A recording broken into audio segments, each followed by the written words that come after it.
warahmatullahi wabarakatuh.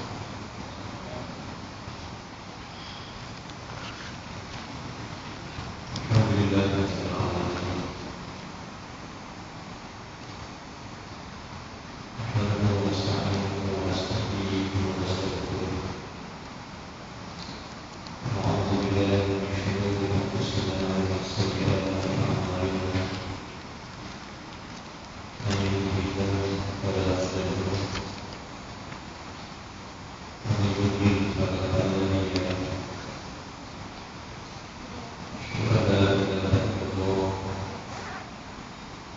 asyhadu anna sayyidana Muhammadan abduhu wa rasuluh.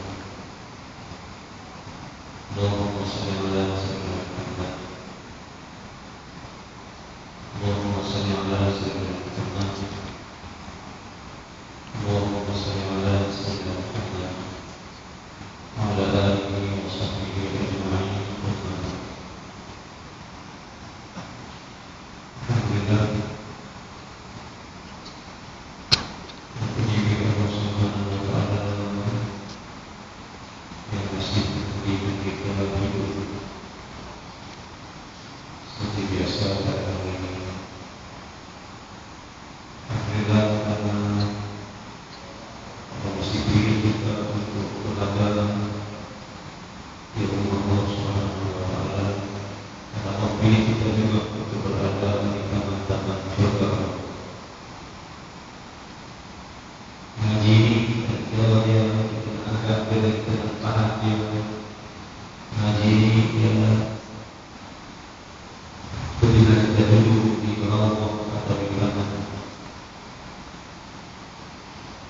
kita merasa kita sedang duduk di taman-taman surga Allah Subhanahu wa taala.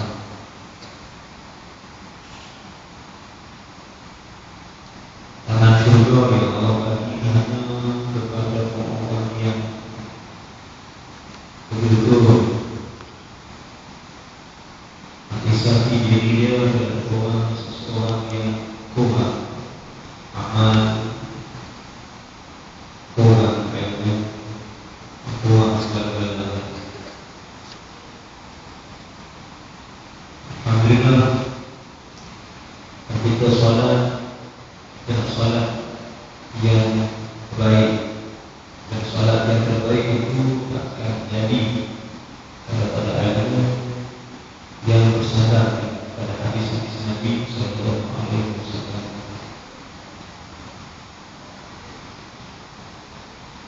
Contohnya adalah persoalan salat. Sebelum kita baca bahasa ayat ini, kita tahu beberapa masalah yang mungkin kita pernah bincang dulu, yang mungkin kita pernah dengar, yang mungkin pernah baca lagi. Saya cuma nak tazkirah ulang balik sebagai pengetahuan, ketingatan. Yang tahu kita ingatkan, yang tak tahu kita beritahu. Masalah hukum sembahyang ini masalah yang ada,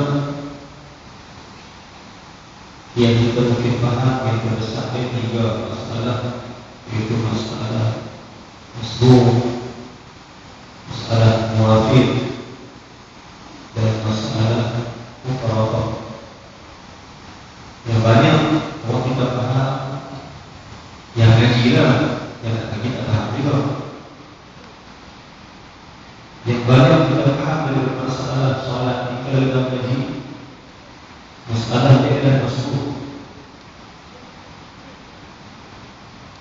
Yang kedua masalah muafid. Yang ketiga masalah mufaraqah. Akan masbuh ni tak apa nak cakap sangat. Yang muafid pun tak apa nak cakap sangat. Itu dia. Yang paling cakap mufaraqah. Yang ni cukup cakap. Yang ni cukup faham. Jangan sampai main sembahyang nak cari salah imam sudah. Seolah-olah cakap tentang salat ni, cakap tentang mufaraqah ni, seolah-olah main sembahyang itu mufaraqah.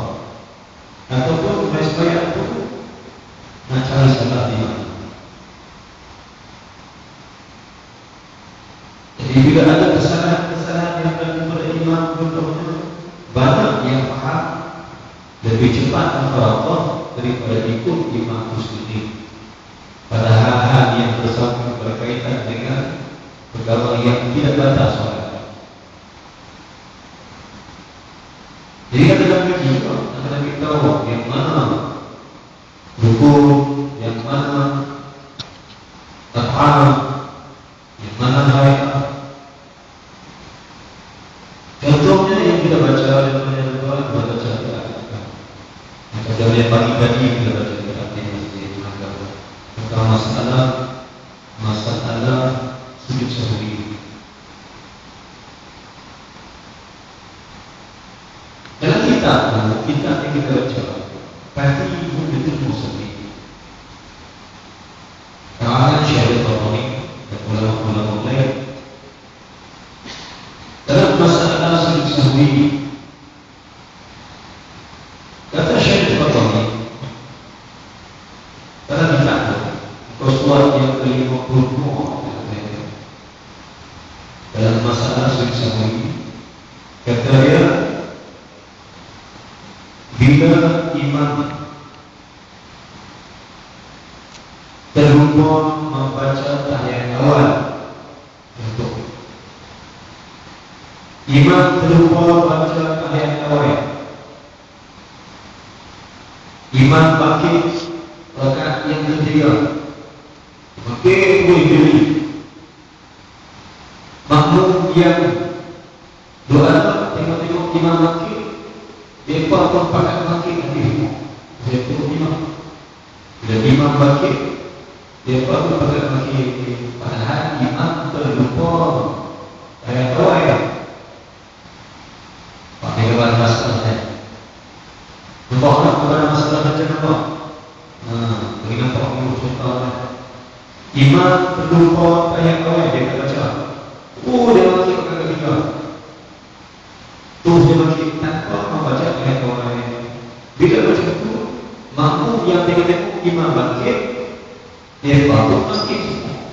Tinggal pakai tahiyat awal habis. Bila tinggal tahiyat awal habis, imam tadi bila dah diri tegak dan makmum bangkit habis semua orang, tiba-tiba dia teringat tak baca tahiyat awal. Imam tadi turun balik baca tahiyat. Diturun balik. Jadi soalan dia, makmum tak buat apa-apa. Makmum tak buat apa. Kalau baca imam bangkit, kita pakai bangkit. Kalau imam turun, kita nak turun juga kan? Ini masalah. Masalah fiqh. Ketika Imam Ghazali dalam banyak mengaji fiqh, lama-lama klik di rumah. Kalau mengaji fiqh lama-lama tak lagi satu betul dari Adam atau apa yang dipanggil sebagai sanad ataupun ada ataupun yang terpaham kita kenal dengan nama qasr. Tak ada yang tu fiqh semata-mata, maka jadi yang hukum itu jadi orang yang banyak hukum. Bila banyak hukum, baca tak kenal. Tak kenal, tak kenal. Pakainya tak kenal berapa. Pasal dia punya pahaman dia punya pandangan dia, hal tujuh dia hukum. Salah, dalam sebab dan fiqh ada haram, ada halal, ada sah, ada batal, ada syarat, ada mani'. Ada betul, ada harga, ada hukum, ada boleh, ada tak boleh. Mereka ini. Kalau Nabi sama kita ni dengan ilmu pemaaf, ilmu buat seketika apa dulu yang pilih nanti kita ajak lagi kita lupa oleh nanti. Hukum kita hukum juga, tapi hukum itu juga kita nak belajar ajaran Nabi Sallallahu Alaihi Wasallam ada. Kita mengaji hadis itu, tapi nak buat tak boleh. Hadis Arab Jalad Al-Arabi, hadis Arab Badui main kecil dan masjid. Hadis itu tak boleh. Nabi boleh buat, kita tak boleh.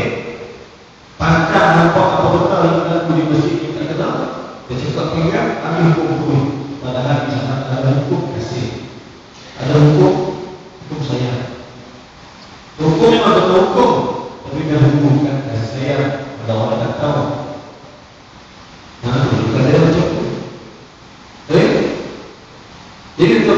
subhanallah. Jadi mereka memang akan ada percakapan. Sebab itu mereka itu kita hadapi dengan satu benda ada. Kalau betul tak kata pun kita ada akhlak yang kita gunakan supaya orang yang kita kata itu dia boleh terima. Bukan kita kata dia tak terima. Baik, maka fiqh ni banyak mengajak kita berarti sahabat dan sebagainya. Jadi tuan-tuan sekalian, kalau ada imam berbaca atau imam tak baca, imam tak baca ayat awal, dia bangkit ke boleh? Baik. Bila dia bangkit, makmum bangkit, tiba-tiba imam turun balik. Jawapan dia sekarang dia kata, makmum dah buat apa bila imam turun balik? Maka syariat Allah ini ketika itu makmum wajib menanti imamnya dalam berdiri, tak boleh turun. Dan makmum wajib berdiri, tunggu untuk imam baca ayat hadis dia bangkit, ikut sampai habis supaya tidak mufaraqah,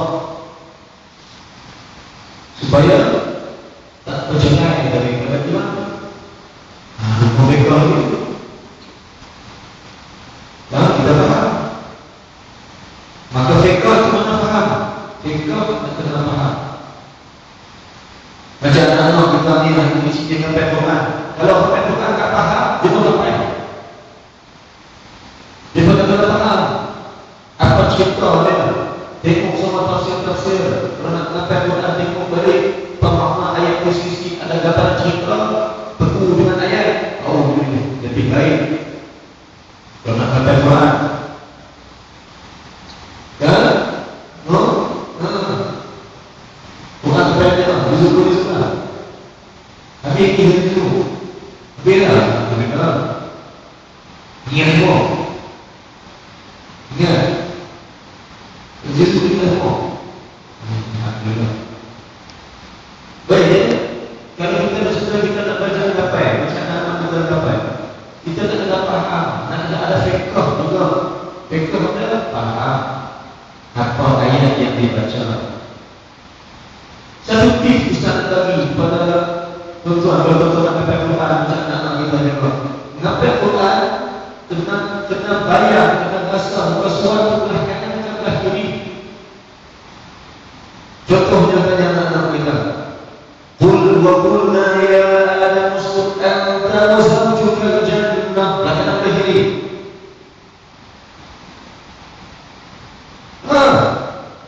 Okay.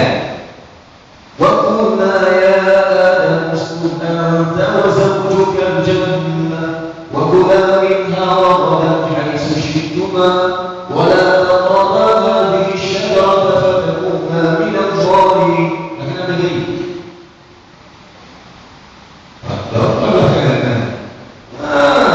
Itu tak kena faham. Jangan hafal saja itu. Tak betul. Nak tulis nak kata Quran. Kita tahu ayat itu kan kita belah mana. Belah mana. Cerita syaitan di belah mana. Cerita syaitan semua banyak belah kiri. Belah kita tahu. Mana akan ada tasbih ihamatuk surah al-A'raf. Ayat al-A'raf sekali. Belah kiri. Cerita pada syaitan. Mana cerita syaitan ni banyak belah kiri. Jadi kita faham. Fiqh itu makna tauhid, makna mengahadkan Allah. Fiqh makna nak kena faham.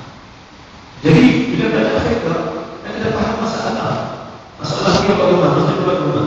Jadi masalah fiqh bila imam tersalah tak pada tahap awal dia bangkit, maka makmum bangkit. Bila imam turun balik, makmum tak boleh turun duduk. Berdiri sambil menantikan. Wajib bagi makmum berdiri menantikan imam bangun. Tunggu berdiri dengan bawah. Tunggu imam naik balik, dia baca Fatihah, ikut sampai habis. Supaya tidak mufaraqah. Baik tuan, satu lagi masalah hukum mufaraqah ini, hukum yang dia wajib mufaraqah bila imam tersalah, wajib mufaraqah bila imam tersalah pada benda rukun. Dan kalau benda rukun imam tersalah, memang benda mufaraqah wajib. Tapi bila mereka tadi sunat apa, imam tersalah terlupa, maka hukumnya harus mufaraqah.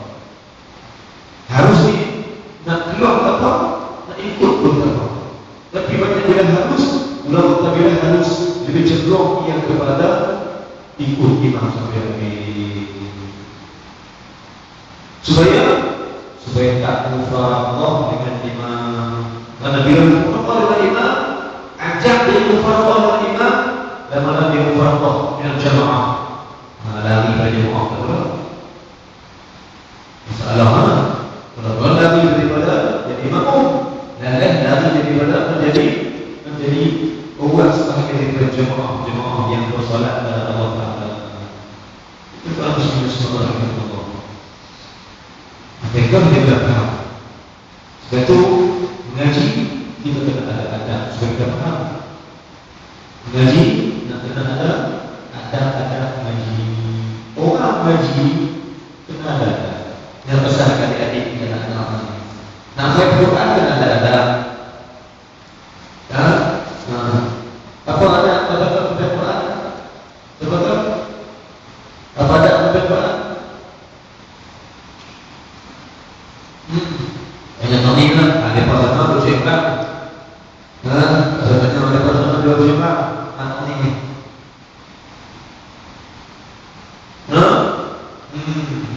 Di pasal dah cekak dulu.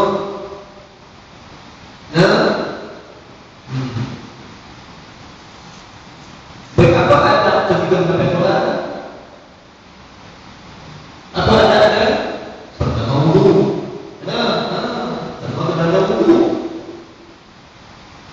Laki-laki itu kenapa ada yang ada dia kena ada wudu saja. Membaca Quran dia kena ada wudu dan niat membersihkan diri zahir batin ketika mana membaca Quran. Sebab ada ibadah masuk. Itu sifat luar, sifat dalam orang membaca Quran. Sifat dalam orang membaca Quran mesti sifat dia ialah tawadhu, yang rasa sentiasa diri kata apa? Rasa diri tak pernah ada ilmu. Rasa kurang selalu. Kenapa mereka? Baik, maka adab dia kata sama dengan guru sama nak ngaji itu juga kena ada ngaji juga. Maka saya tanya bila beradab bisa banyak. Saya tahu ngaji yang mungkin pernah saya sebut dengan Quran, kita sudah sebut saya lupa. Mungkin di sini kita mana Allah Taala. Kemudian yang ada yaitu hadis Nabi Sallallahu Alaihi Wasallam cerita pasal orang haji.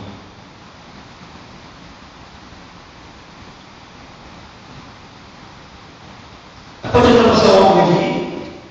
Cerita orang haji. Nabi bagaimana sedang berceramah, Nabi sedang mengajak di masjid. Nabi kita adabnya. Nabi sedang mengajak di masjid. Tiba-tiba mai 3 jenis manusia.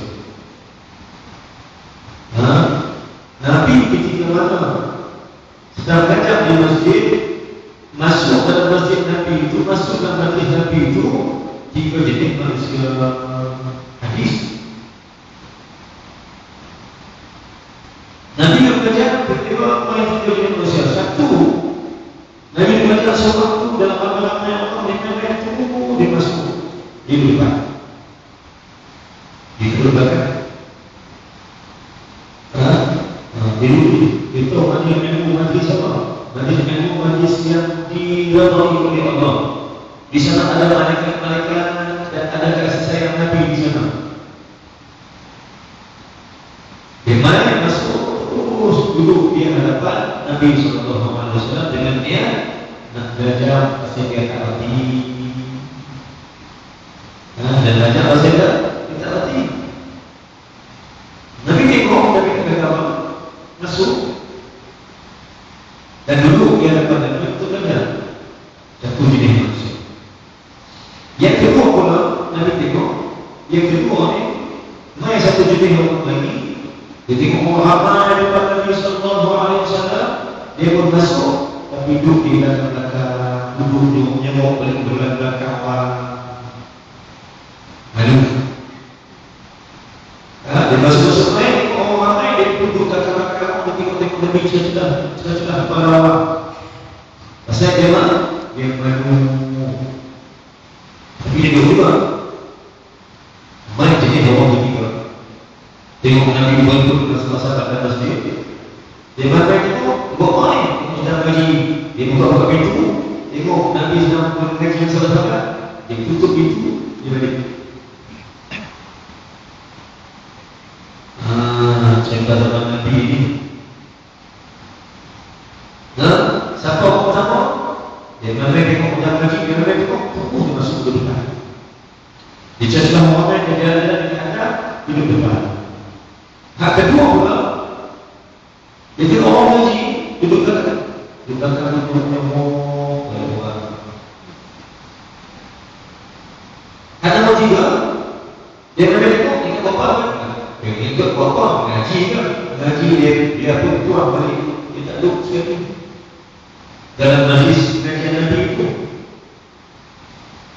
maka Nabi lepas habis mengaji manusia ini, Nabi kata sahabat-sahabat, Nabi bawa sahabat-sahabat Muslim dalam majlis kita pada malam ini, pada hari ini, kita didatangi oleh tiga jenis manusia. Dalam kuliah mengaji ini, main kita tiga jenis manusia. Pertama, manusia pertama yang dia main lewat sikit, tapi kerana dia ikhlas untuk mengetahui tentang agama Allah, hati dia ikhlas nak tahu tentang agama Allah Ta'ala dan nak mencari kasih Allah Ta'ala, dia main lambat pun Allah bagi dia lupa pasal dia ikhlas.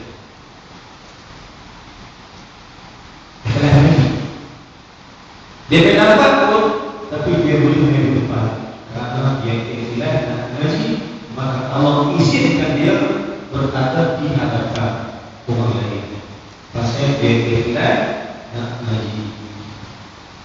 Dia cerita orang tak mau jadi macam ini, tak mau jadi nombor tiga ataupun dua ni, kita jadi nombor satu. Kenapa ni soalan kita untuk faham tentang agama sendiri. Siapa tak faham tentang agama, Nabi kata siapa yang tak faham tentang agama dia orang munafik. Khamsun la takunu fil munafiqin minha, satu benda yang takkan ada pada orang munafik, al-faqihu fid din, faham tentang agama. Manakah orang ngaji atau berkisah terkuliah ni, dia lebih mudah tak tahu itu ada ciri-ciri nifaq. Kerana Nabi kata orang Islam yang mukmin dia suka ilmu, dan bila dia suka ilmu, jauh dia daripada sebenarnya munafik. Dengan hebat saya kata dan disebut hadis. Kita mana antara kita hadis kan banyak yang hadis ataupun kita yang tuan-tuan mungkin pernah baca dan bihul wafi dalam bab nifaq. Hak pertama dia main terus duduk di depan bersama-sama orang lain. Orang muda dia lupa sekali. Nabi kata ada pun simpulan yang dapat duduk di hadapan walaupun orang ni orang yang ikhlas mencari Allah, mencari ilmu, maka Allah bagi tempat di hadapan dekat dengan aku. Pasal dia ikhlas. Pasal dia ikhlas. Ikhlas ni kata Allah Ta'ala, Nabi kata al-ikhlas satu rahsia daripada rahsia-rahsia Allah, dan Allah tak bagi ikhlas melainkan kepada orang yang dia amat kasih. Ikhlas ni Allah bagi hanya kepada orang yang Allah amat kasih. Itu Nabi apa? Ada tanda-tanda. Baik, orang yang kedua, yang tadi dia main di depan, alhamdulillah. Nabi kata Allah kedua, dia main di depan ada kuliah ngaji, dia pun duduk di celah-celah malu-malu. Duduk tengok Nabi dan tengok juga, tapi malu. Dia berhitung di balik orang lain. Nabi kata ada orang kedua ini, sesungguhnya dia inginkan Allah, tetapi malu, maka Allah pun malu menzahirkan dia pada orang itu. Ketika kata lain, ilmu yang dia cari, Allah pun tak apa bagi masuk malu ini, Allah pun malu bagi ilmu pada Allah. Tak boleh mana. Bila Allah malu, maknanya Allah masuk ke orang, Allah tak bagi ilmu yang banyak kepada dia. Pasal dia malu. Malu nak mengaji tak boleh kata. Sebab masyarakat kita boleh jadi manusia yang takkan boleh mengaji, yang ni kalau mengaji pun tak pandai. Siapa dia? Al-Mutakabbir, orang sombong, takkan dapat ilmu. Pertama sombong ni mana dia tengok kuliah dia tak masuk, orang sombong dengan ilmu itu. Yang kedua sombong dia kan? Al-Mutakabbir dia tak ada ilmu ni, pertama dia sombong dia. Dan Allah haramkan orang sombong itu daripada segala nikmat Allah Taala. Ilmu nikmat, ilmu nikmat Allah yang terbesar yang Allah boleh bagi kepada sesiapa yang dia kehendaki. Jadi bila dapat ilmu ni, kalau kita dah dapat satu sebahagian daripada benda yang Allah saksikan bahasanya. Yang kedua kata masyarakat orang tak ada kaji saja. Al-Mutakabbir lillahi ta'ala, orang yang sombong takkan boleh mengaji. Kalau mengaji pun takkan dapat ilmu. Ilmu tak main, ilmu tak masuk dalam hati, kerana sifat sombong. Sebab tu saya sebut tadi, orang mengaji, orang mengaji Quran, dia tidak ada sifat tawadhu dengan ilmu. Dengan Quran baru dapat mengakui ilmu Al-Quran termasuk bagi diri dia. Maka orang mutakabbir tak boleh, takkan dapat ilmu. Dan yang kedua, orang yang malu pun takkan dapat ilmu. Atau orang malu boleh, dia takkan dapat mengaji. Kalau mengaji pun tak pandai, malu. Nak mengaji kuliah, malu. Nak duduk depan, malu. Nak yang malu kan? Nak tanya orang malu. Orang malu, dia takkan dapat ilmu. Malu memang dapat ilmu, tapi tak ilmu, tak boleh malu. Dalam bab solat, beribadat, tak boleh malu. Kan? Yang lain malu tak apa, tapi mereka beribadat, tak mengaji, maksudnya tak malu di mana? Ada ruang di depan. Baik. Yang ketiga, Nabi kata yang kedua ni bila dia malu Allah malu dengan ilmu. Dan ada pun yang ketiga, orang yang main tengok di masjid, tiba-tiba ada kuliah lagi bila balik, maka Nabi kata orang ni orang yang berpaling daripada Allah, maka Allah akan berpaling daripada dia. Dia lari daripada Allah, maka Allah akan lari daripada dia. Dia tak tahu, Nabi tak tahu kuliah ilmu ni kuliah yang tempat yang Allah rahmati, Allah kasih sangat. Ya, sebab itu bila mana ada kuliah, kita minta pada Allah Taala, ya Allah jadikan aku termasuk dalam golongan orang yang mengerti, yang dapat ilmu. Macam mana kata doa daripada Nabi Musa alaihissalam, A'udzu billahi an akuna minal jahilin. Qala a'udzu billahi an akuna minal jahilin. Berkata Musa alaihissalam, ya Allah, aku berlindung engkau daripada menjadi termasuk dalam sebahagian daripada orang yang jahil. Minta jauh daripada Allah, karena orang jahil akan paham Allah Ta'ala. Dan orang yang jahil ibadahnya benar banyak. Orang alim ibadahnya dua.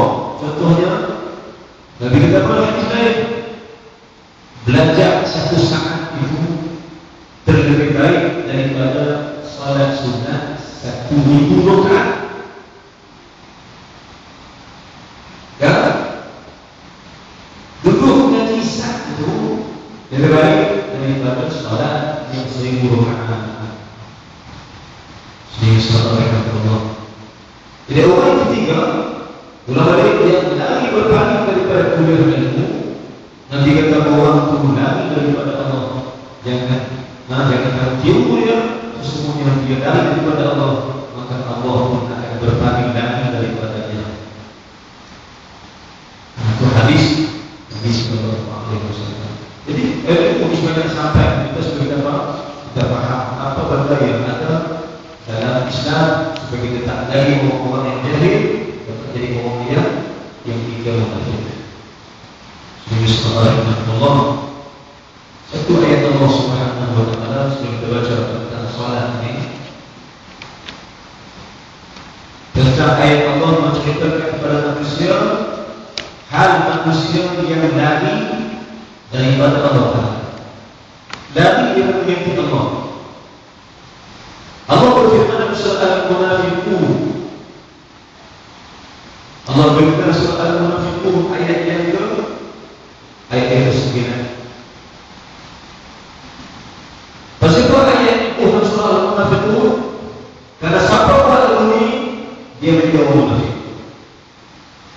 Allah letakkan ayat dalam surah Al-Munafiqun, Munafiqun mana orang munafik. Siapa yang buat lagu ini juga maka terhimpun dan tergolong dia dalam orang yang munafik. Apa ayat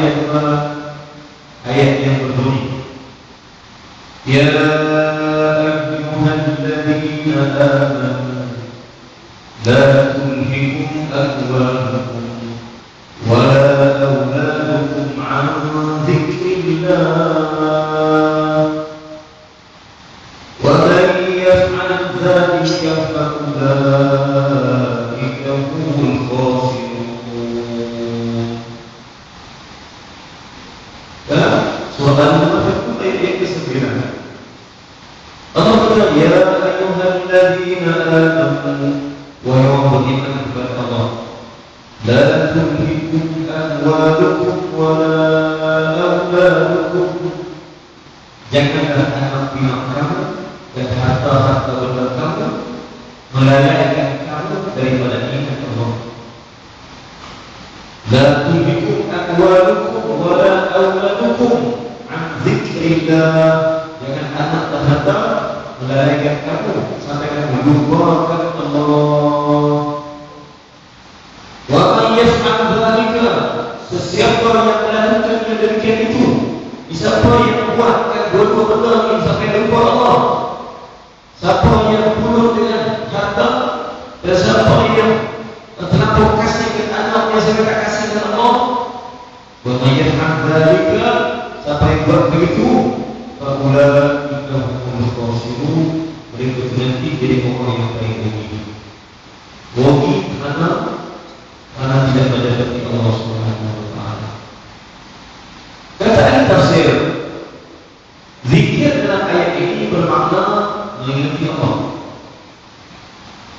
Zikir itu maknanya ingatkan Allah Subhanahu wa taala, dan dalam ayat ini bermaksud orang yang tak salat. La tulhikum amwalukum wa la auladukum an dzikrillah, jangan harta kamu dan anak-anak kamu melalaikan kamu daripada salat lima waktu. Jangan. Nah itu kata ulama-ulama tafsir. Barang siapa kata ulama yang disibukkan oleh hartanya atau anak-anaknya, bisa tersibuk ia dalam urusan perniagaan, menjual membeli, mencari sara hidup, atau juga disibukkan dengan urusan-urusan tanah, kebun dan sebagainya, hingga habis waktu sembahyang, maka orang ini termasuk dalam orang yang benar-benar rugi, nanti pasti mendapat azab daripada Allah Subhanahu wa taala. Rugi, khasirun ini maknanya rugi. Rugi sebab dia akan kena azab. Daripada siapa? Daripada Allah Subhanahu wa taala. Karena lebih banyak ingatkan makhluk lebih daripada ingatkan Allah Subhanahu wa taala. Itu benda yang ada dalam benda yang kita bincangkan dalam bab salat ini. Baik, itu Rasulullah SAW. Muka surat yang keempat, sambung kita ke sini insyaAllah. Soal yang keempat, kita bincang tentang azab-azab bagi orang yang tinggal sembahyang. Orang tinggal sembahyang dengan azab. Azab ini maknanya balasan buruk daripada Allah. Azab ini makna siksa yang berat. Siksa daripada Allah Subhanahu wa taala. Jadi kata Nabi sallallahu alaihi wasallam dalam bab kita baca ini, orang yang tinggal sembahyang padanya 15 siksa, 15 azab daripada Allah Taala. Pada anak-anak contohnya kita pesan jangan tinggal solat, karena kalau tinggal solat dia meminta untuk ayah, nanti ayah kita dah sisa. Dengan syarat ayah tak sungguh, ayah tak sungguh anak dia sembahyang, ayah ini kita sisa. Ayah ini bakal kena sisa dengan Allah Subhanahu wa taala. Saudara Nabi kata, ajar anak sembahyang umur 7 tahun dan pukul mereka. Ini ghairu barih, pukul yang tak boleh luka, pukul yang tak boleh bagi luka, bukan pukul bagi luka lah. 10 tahun tak sembahyang pukul ini makna tibai, jangan bercakap, jangan beri patah, jangan berbicara, jangan berdoa. Pukul itu adik kita tahu sikit ke, bukan pukul macam dengan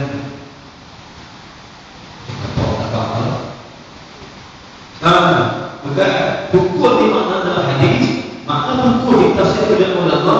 Pukul ini pukul yang lembut, yang tidak bercedera bila umur 10 tahun anak-anak. Ya, tapi orang masyarakat sekarang ini tak buat begitu. Kita buku yang ada tak sikit tak banyak. Kita buku tak boleh cik ini dan tidak solat. Nabi Allah kata 7 dan suku belum tiba-tiba kata saya tembak daripada tak boleh. Nabi kata boleh daripada bila 7 tak suruh, 10 tak pukul, dan 3 anak tak sembahyang, siapa tak kena pukul? Dia tak pukul yang boleh, alright, okay, tak ada masalah. Dia tak pukul, dia tak mau tiba, tak apa. Tapi siapkanlah ayam itu, siapkan diri dia untuk dipukul oleh malaikat. Tak pukul tak apa, tak ada masalah. Bila mana? Bila tak pukul anak dia tak sepadan, nanti itu pulang. Bila nanti kawalan macam-macam. Anak bayangannya itu mana dia tahu ayah dia jadi apa, mau dia jadi apa, dia tahu. Dia tahu. Dia masih menjadikan mak, tambahan kunci kita tahu apa, masih berjalan mak dia balik dengan ayah pak nasi, makan nasi. Letih kan, tidur. Isu pulang, tahu kan yang mau di mana? Ayah tak mau mati dia kan? Mati no. Dia kan tahu mati. Dia tahu. Nah, jadi juga anak itu 10 tahun diajar oleh Nabi untuk dipukul dengan pukul yang lembut. Bapak dan ayahnya supaya Nabi kata ayah ni kena amalkan anak, dia tak suka dalam anak dia tinggi sebenarnya. Kan? Saya akan mengajak juga tempat lainnya. Kita lalu tempat Nabi sembahyang di surau, maghrib contohnya, dan surau. Dekat di surau itu ada pusat tuition. Tuition kelas tambahan, mathematics, science, macam-macam. Geografi, sejarah, PNR, dan UPSR, PNR, SPM dan sebagainya. Nabi kaji, Nabi ambil hak apa ilmu dunia ni. Pusat tuition juga waktu maghrib. Kasih kedapat pada hari. Bila waktu maghrib pun asal 7:30 sampai ada. Yang itu semua 3-4 orang. Yang ini 3-4 orang duduk di pusat tujuan. Tunggu sampai pukul 8. Pukul 8 mulai buka masuk ke meja. Bayang ada. Tak ada. Siapa? 7 tahun, 10 tahun, 12 tahun, 15 tahun, 20 tahun, 18 tahun. Ya. Kan? Yang baginya mereka kok mereka ayah hantar ayah tak pukul 7 sampai meditation ayah pun balik anak pun tak bayar ayah tak bayar dua tak bayar kan? Tapi mengaku diri sebagai seorang Islam padahal kita baca dulu orang yang tak salat itu tidak ada bahagian dia dalam Islam kan? Macam berkata orang yang tinggal sembilan azab dia tidak ada bahagian dia dalam Islam yang dia bukan sebahagian daripada orang Islam bertiga salat. Masya Allah. Maka yang ini kita tengok dulu, kita bincang dulu tentang hadis Nabi Sallallahu Alaihi Wasallam. Baik, sambung.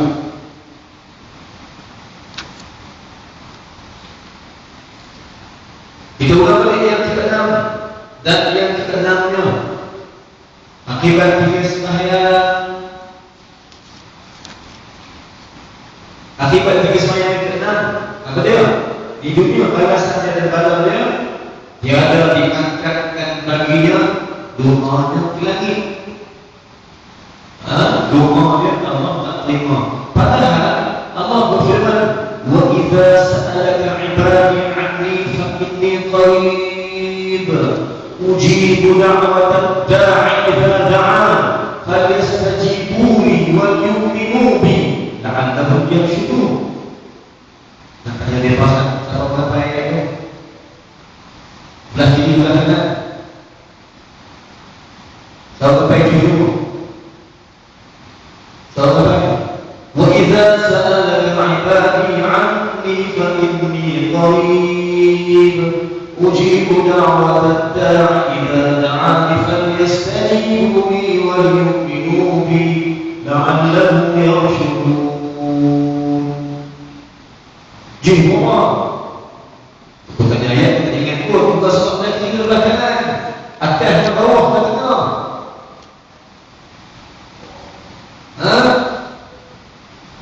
Itu orang bawah dan kiri kanan. Kiri kanan. Kiri kanan. Kiri kanan. Kiri ke bawah. Bagian yang ketiga daripada bawah. 1, 2, 3. Baca 3 ayat dengan belah kiri. Baik, ayat itu sudah apa ayat dulu? Nanti kita dari itu dapat kita rojok depan tak masalah dapat dapat kita di itu depan. Kita duduk dan duduk bersama-sama waktu kita dapat dan bersama alhamdulillah. Depan kita semua jumpa ayat yang depan. Baik, ayat Allah berkata, apabila hamba berdoa kepada aku, wa idza sa'alaka, bila hamba memohon sesuatu daripada aku, ini qarib, kata Allah, aku dekat dengan dia. Wa idza sa'alaka 'ibadi 'anni fa inni qarib, aku dekat dengan dia. Ujibu da'watad da'i dan aku berkenankan segala doanya. Aku terima semua doa. Ujibu da'watad da'i da'a, aku terima doanya. Fa yastajibuni, maka hendaklah dia dekat dia dengan aku. Wal yu'minu bi, dan dia beriman lagi dengan aku. La'allahum yarshudun, mudah mereka dapat petunjuk daripada Allah Taala. Bermakna doa Allah tak tolak, tapi mainkan fikir saya Allah tolak itu, Allah tak tolak. Mainkan fikir saya doa Allah, jadi doa Allah tak tolak sebab doa tidak diangkat oleh Allah Taala. Ditolak doanya dan dengan salat yang difardukan oleh Allah Subhanahu wa taala. Baik, sambung. Kadang-kadang kita doa apa? Doa di malaikat menggunakan ayat. Contohnya lepas ayat anak kecil berdoa. Sebab itu seorang balik dulu ajar. Yang paling saya tahu anak kecil kita yang mengaji apa? Dan di sekolah, di pasti, di taski, yang mengaji kat doa. Doa apa? Doa pengampunan doa dan ayat. Ajar anak-anak baca doa. Apa dia? Rabbi firli wa li walidayya. Pada tak boleh Tuhan. Boleh mukminin yang mu'min, boleh mukminin yang kumul hisab, pada sambung lagi. Pada tak pun Rabbi firli wa li walidayya. Pendek jadi orang ajak dia berdoa lepas sembahyang. Bukan suruh lepas sembahyang suruh lagi tak suruh doa. Tapi nak suruh doa tak boleh tak. Orang berdoa macam tu. Nak kata macam mana? Ya, nak suruh doa nak berdoa tu kita suruh di bawah tubuh kita. Orang berdoa macam tu. Nak kata macam mana? Dia suruh doa tu tak boleh. Dia tengok ni ayah aku pakaikan aku macam ni aku lebih tu. Aku macam tu boleh daripada ni. Nah, ibu hadis Nabi sallallahu alaihi wasallam dikatakan, la tasbiquni bil ruku'i wala bis sujudi wala bil israf. Jangan dahulu daripada aku dalam sembahyang. Jangan dulu daripada aku pada waktu pada sujud. Wala bil israf. Dan jangan keluar daripada masjid dari mana aku tak keluar. Yang jadi imam tak keluar, aku jangan keluar. Hadis Nabi. Sebab kecuali ada hajat-hajat di bilik ayam tak tahan ini bukan dia pun pula ayam pula tahan sakit dia apa sakit lah tak apa di bilik ayam ini tak ada apa-apa pergi keluar bersembah kenapa? Maka bersembah manusia baik bersembah Allahumma mengadu hal dengan Allah Subhanahu wa ta'ala. Hal kita susah, hal kita apa? Hal kita dengan Allah Ta'ala yang susah, yang payah.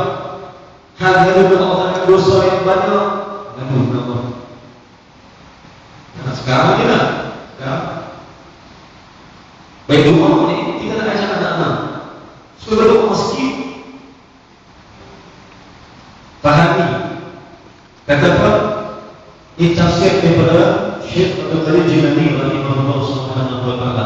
Tafsir ayat فَإِذَا فَرَغْتَ فَانصَبْ وَإِلَى رَبِّكَ فَارْغَب. Ayat itu surah Al-Insyirah ayat terakhir. فَإِذَا فَرَغْتَ, bila mana kamu selesai dari bersembahyang, فَانصَبْ, berdoalah kamu pada Allah.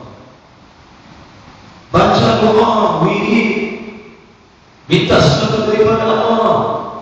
فَإِذَا فَرَغْتَ فَانصَبْ وَإِلَى رَبِّكَ, dan kepada Tuhan engkau farghab, hendaklah engkau suka dan kasih kepadanya. Tandanya tanda doa pada Allah Subhanahu wa ta'ala. Itu tafsir daripada Syekh Abdul Qadir Jilani rahimahullah subhanahu wa ta'ala. Ayat فَإِذَا فَرَغْتَ, kamu selesai dari beribadat sembahyang, fansab, tanahkan minta kepada Allah, wa ila rabbika, dan kepada Tuhan kamu, farghab, hendaklah engkau suka minta, suka buruk. Itu kata Syekh ulama. Ibu ini situ berkata dalam surah Az-Zumar Allah, siapa yang tak doa itu orang sombong. Orang sombong. Memang syaitan dia sokong musuh kita buat jadi orang sombong. Memang syaitan dia sokong, dia tak mau dia sokong semua, dia herek orang yang sama. Dia tak mau dia semua masuk dalam neraka Allah, dia cuba herek orang itu masuk neraka sama. Jadi berdoa ini tanda kehambaan diri pada Allah Subhanahu wa ta'ala. Doa itu tanda hamba. Sesiapa yang ketahui diri yang hamba pada Allah, satu benda yang dia akan tinggal ialah sentiasa berdoa pada Allah Subhanahu wa ta'ala.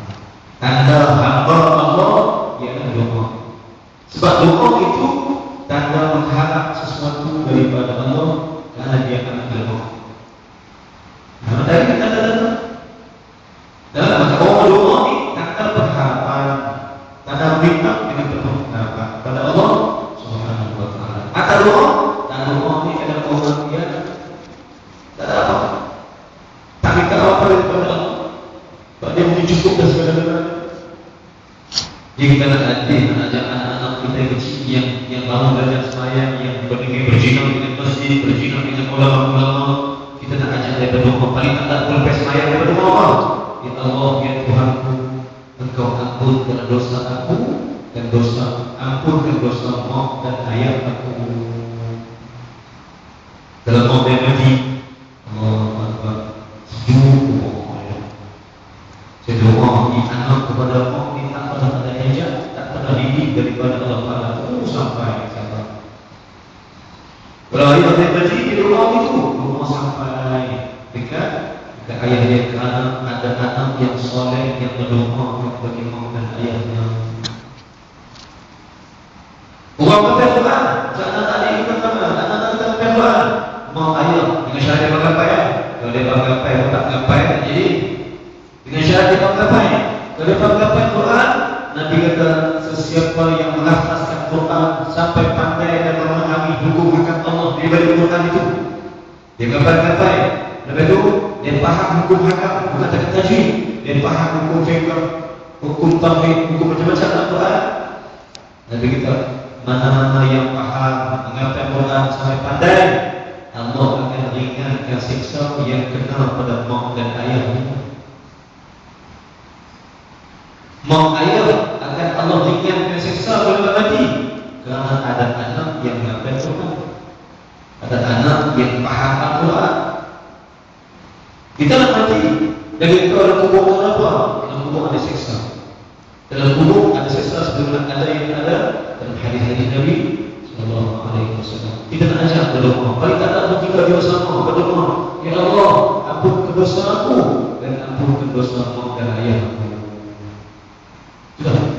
Kalau tak ada masa aku itu doa dia. Kan? Doa lah. Memang kalau dia berkata kaki saya jangan berdoa, kita betul dia berdoa. Tapi lebih baik ajak doa itu duduk menghadap kiblat dengan hati yang tawaduk, dengan hati yang rendah diri, dengan hati dengan perasaan yang rendah diri, akan kepada Allah minta sungguh-sungguh.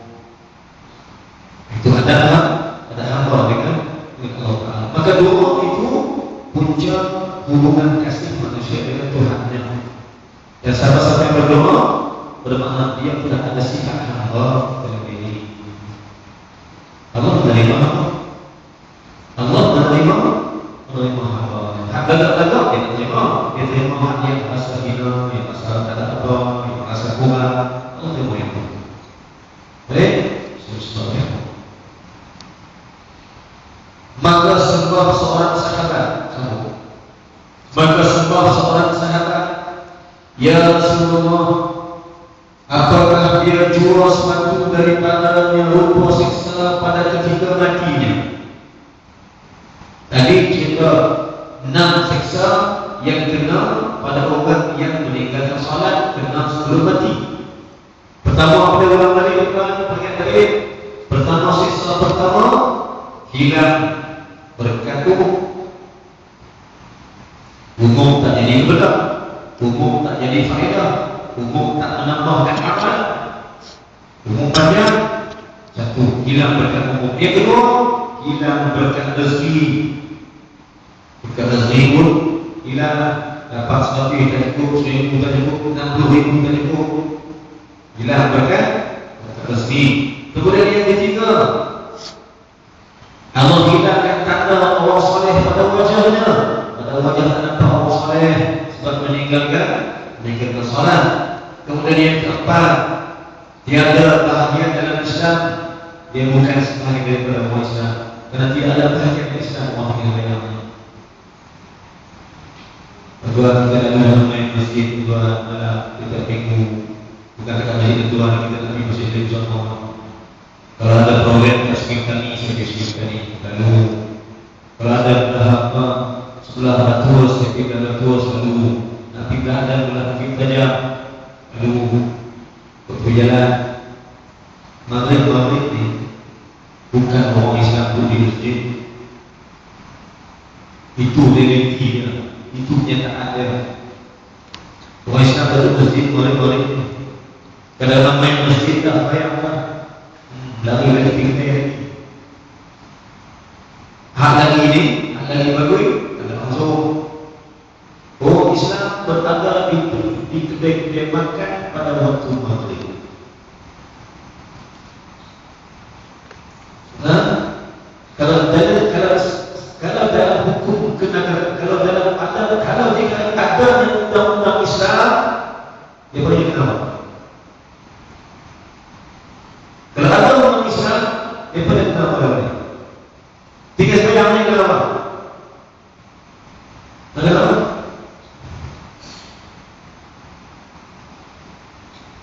Jadi apa? Orang tiga sembahyang kenapa? Hukum pun ada.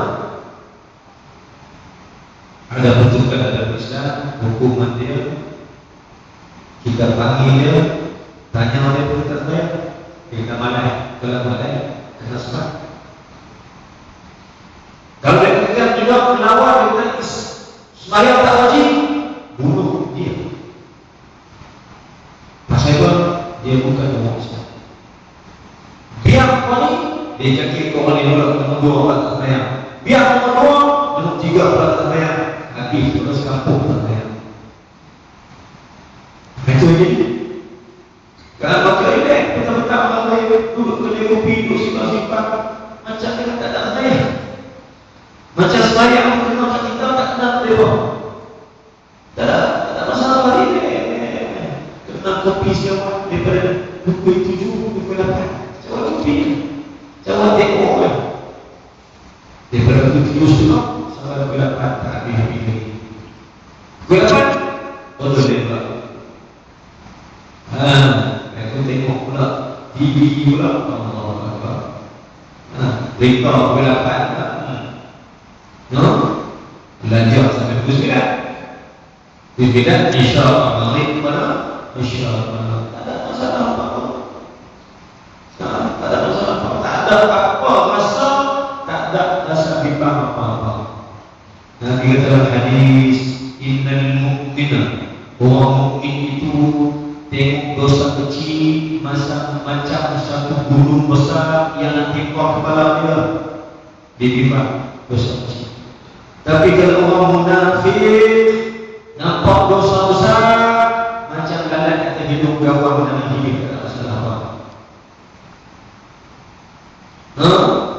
Maka Nabi tunjukkan perbezaan dengan orang Muslim mukmin dengan orang munafik. Orang munafik tengok dosa besar, kenapa? Orang mukmin tengok dosa kecil, jadi macam besar. Tengok sifat kemana kita keluar masalah. Innal mu'mina yara dhunubahu kajabalin antara alaih. Orang mukmin itu tengok dosa kecil macam satu gunung yang tertimpa padanya. Orang munafik pula yara dhunubahu kajabalin. Orang munafik pula innal munafiqin.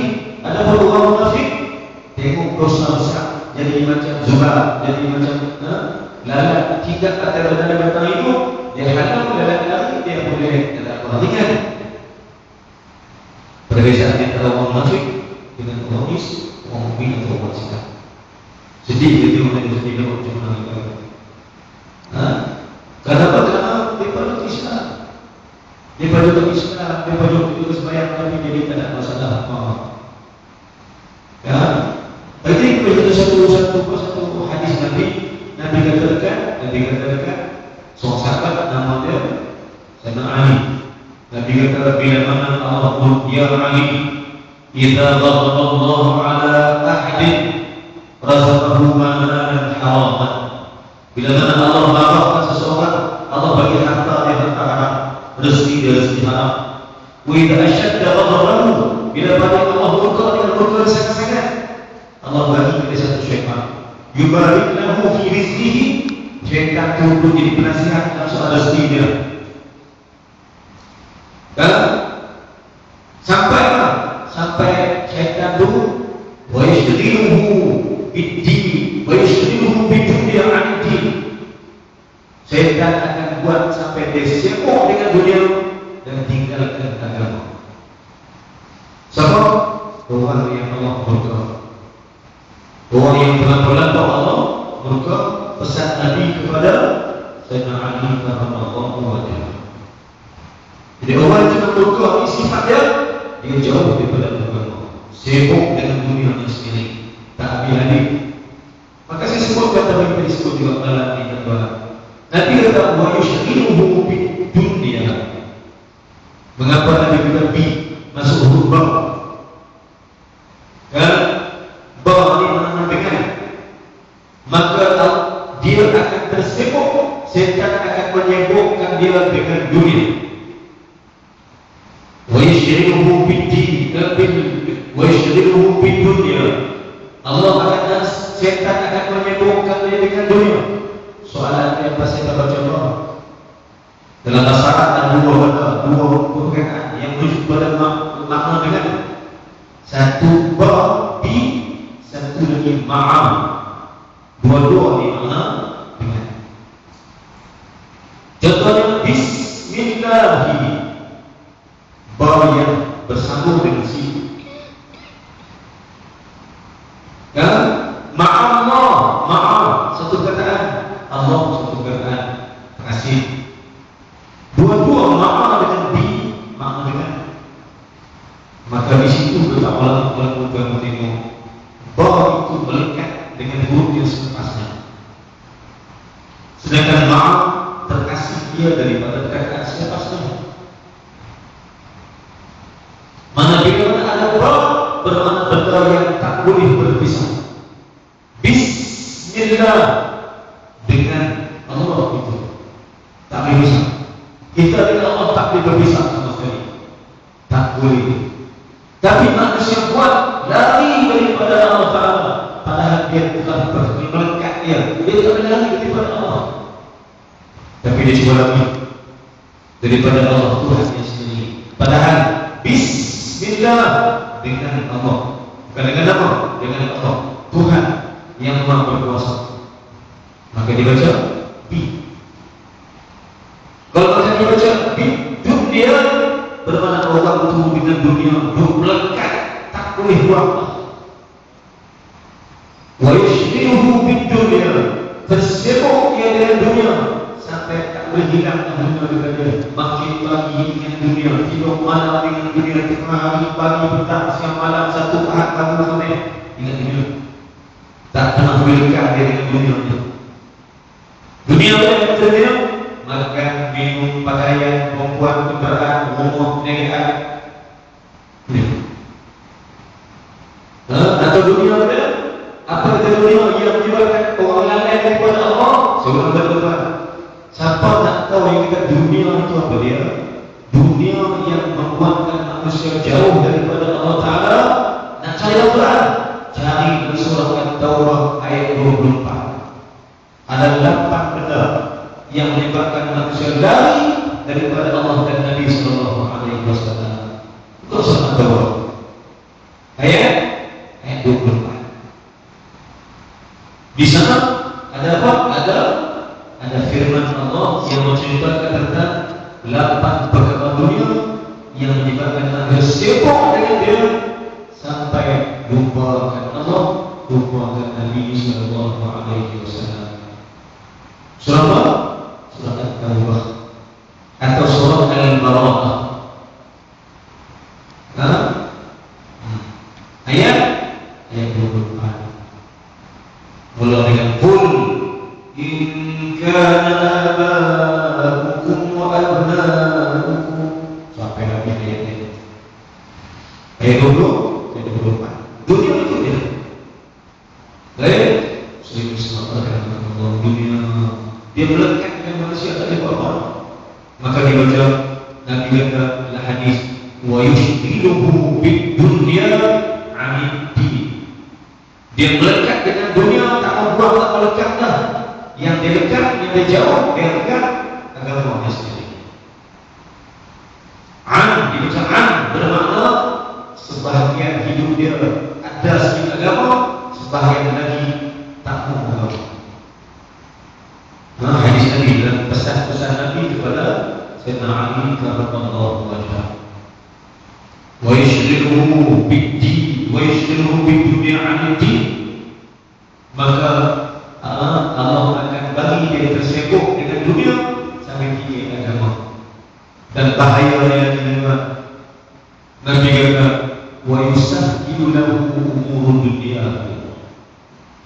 Yang lebih payah itu orang yang jauh dengan agama, melekat dengan dunia, Allah makin memudahkan lagi urusan dunia dia. Dia makin kaya, makin senang, makin senang. Salat lagi tinggi, lagi kaya. Salat lagi tinggi, lagi senang. Rumah lagi besar, kereta lagi banyak. Banyak. Kan? Maka Allah berubahkan urusan dunianya. Allah berubah. Allah tak kenal pun nak bersusah dia. Dan berkata syaitan kepadanya, Nabi kata, orang macam ni syaitan tak ada. Bila mana dunia lagi senang sudah dapat, ibadat tak ada, dunia makin rapat makin dapat, dunia makin tinggi, kerja lagi menyebabkan dia kaya. Syaitan kata dia, jangan dibuat, buatlah adalah ini tinggi dalam agama. Tak apa. Nanti kata syaitan, yaqulu syaitan, inna Allaha ghafurur rahim. Nabi kata, kat sana hari, syaitan kata kat kawan tu, jangan dibuat. Ampunlah aku buat dosa. Nanti Allah ampunkan dosa kamu. Tinggi juga. Puluh dosa mereka. Puluh cari dunia banyak. Maka salat ke mana, ibadat ke mana, kuliah haji ke mana, melekat dengan dunia. Baik, maka azab dia adalah azab dia ada sampai 6 azab yang ditimpa oleh Allah. Yang keempat, yang tidak bagian Islam. Yang kelima, segala amal perbuatannya tidak diberi pahala kalau dia sembahyang. Dia sembahyang, dia tak salat, amal kebaikannya tak diterima oleh Allah Taala. Puasa yang puasa Allah tak terima. Zakat yang Allah tak terima. Tolong orang Allah tak terima dari kebaikan. Apa sahaja yang dia buat sebab tak salat, semua tidak ada pahala, tak ada kebaikan. Kemudian yang keenam bersambung sahaja tadi, yang keenam bala dan siksa bagi orang yang sembahyang di dunia, segala doanya tak diterima oleh Allah Subhanahu wa taala. Sambung. Maka kata sahabat, bila habis 6 soalan, 6 perkara siksa yang kena pada orang yang sembahyang di dunia, sahabat tanya, apakah dia rupa siksa bagi orang yang pergi sembahyang dan siksa tumai dan tipa dan kena dia waktu dia nak mati? Apa siksa dia? Orang pergi sembahyang, apa siksa orang nak mati? Nak mati siksa apa? Ini jawab Nabi sallallahu alaihi wasallam. Yang pertama, maka sabda Nabi sallallahu alaihi wasallam, orang pergi sembahyang siksa yang pertama sebelum mati. Apa dia? Pertamanya adalah pada mati dia dalam kehinaan. Allah tak akan matikan dia dengan mulia. Allah matikan dia dengan hina. Mati hina, mati tempat tak elok. Mati tempat tak elok. Alhamdulillah. Saya teringat waktu saya kecil 73. Saya tak bermaksud nak hina sesama, tapi nak diaktirah. Tahun 73, 74, waktu saya dari 3 dia di kampung. Ada satu orang berkat macam ni, hujan lebat.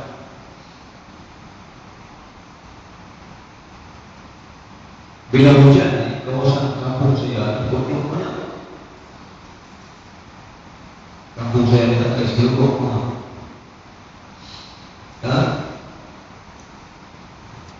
Hujan,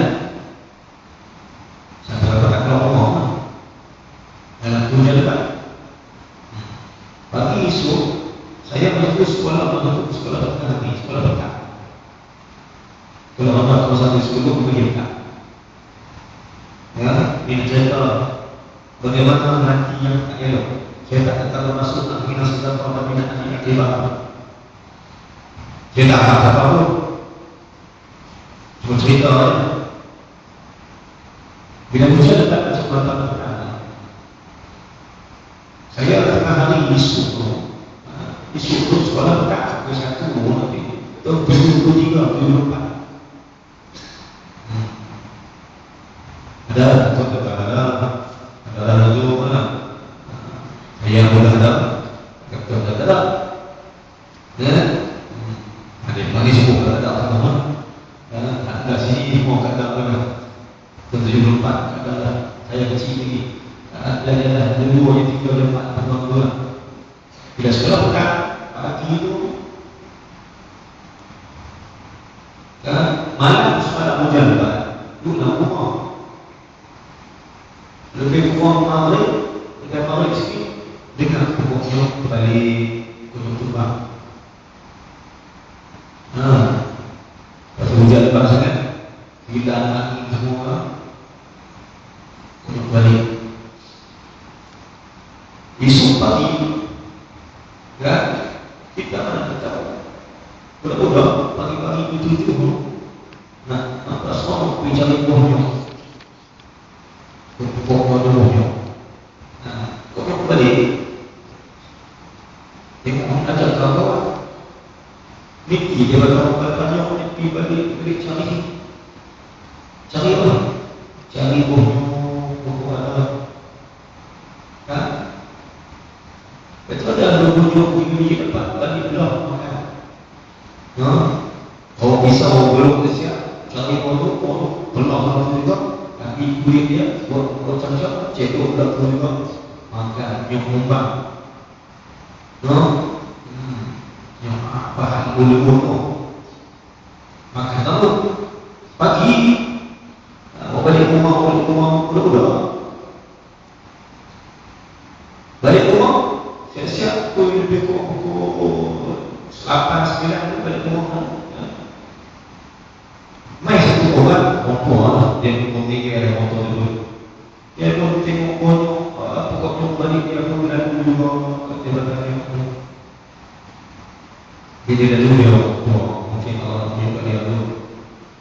Rupanya ada satu orang mati di bawah batangnya pokok yang impor dan pokok impor di belakang tempat dia mati itu tempat dia duduk di ruang nanti hari-hari ini. Kita pun tak tahu, budak-budak pun tak tahu. Lalu balik-balik itu pokok yang motor dulu dia buat kepung dengan apa? Dengan pelepahnya macam kuat lubang sikit rupanya dia makan malam maghrib tu dia buang ayam kuatnya balik impor maka dia mati dalam tempat itu. Allahu Akbar. Mudah-mudahan aku dosa dia Allah tapi yang masuk tadi masa saya kecil pun kita pun ada hati. Tapi kalau dulu kita pun tengok orang tua ni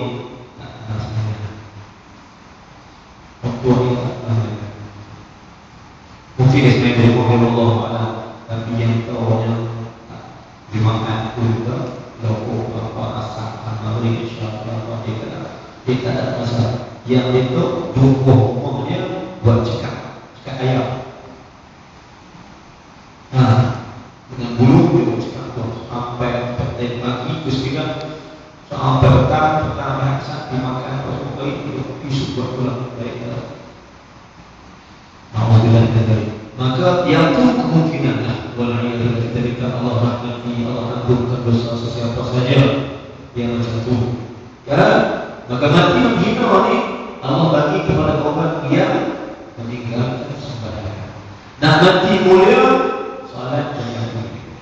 Nak mati hina tak ada masalah, tinggallah salat itu atau yang pentingnya tinggallah salat berjemaah.